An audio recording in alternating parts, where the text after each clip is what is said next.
এই প্রথমবারের মতো মোংলা বন্দর জেটিতে এক মাসে সর্বোচ্চ 8টি কন্টেইনারবাহী বাণিজ্যিক জাহাজ ভিড়েছে।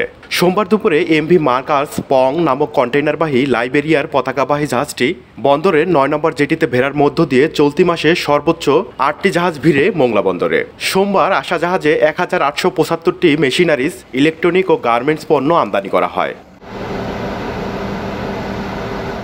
মোংলা বন্দর কর্তৃপক্ষের উপপরিচালক মোহাম্মদ মাকরুজ্জামান মুন্সি জানান, করোনা পরবর্তী মোংলা বন্দরে কন্টেইনারবাহী জাহাজ আগমন কমে গিয়েছিল। পদ্মা ব্রিজ চালু ও বন্দরের আধুনিক কন্টেইনার ব্যবস্থা চালু করা এবং ব্যবসায়ীদের সুযোগ সুবিধা বৃদ্ধি পাওয়ায় সকল ধরনের জাহাজ আগমন বৃদ্ধি পেয়েছে মোংলা সমুদ্র বন্দরে। এর ধারাবাহিকতায় চলতি মাসে কন্টেইনারবাহী 8টি জাহাজ ভিড়েছে বন্দরে। বর্তমানে বন্দর জেটিতে গড়ে প্রতি সপ্তাহে 2টি করে কন্টেইনার জাহাজ আগমন করছে।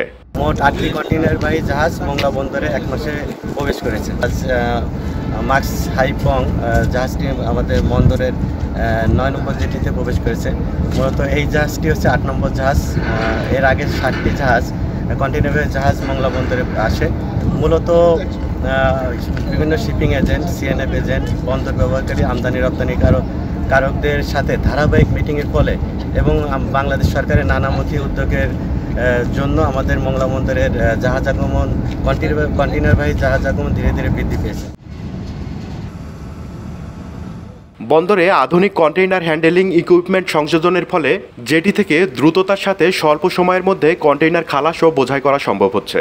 একই সাথে গিয়ারলেস জাহাজ হ্যান্ডেলিংয়ের সুযোগ সৃষ্টি হওয়ায় কন্টেইনারবাহী সমুদ্রগামী জাহাজ আগমন বৃদ্ধি পেয়েছে। ফলশ্রুতিতে বন্দর ব্যবহারকারীদের মোংলা বন্দরের প্রতি আস্থা বাড়ার পাশাপাশি তাদের সময় ও অর্থের সাশ্রয় হচ্ছে।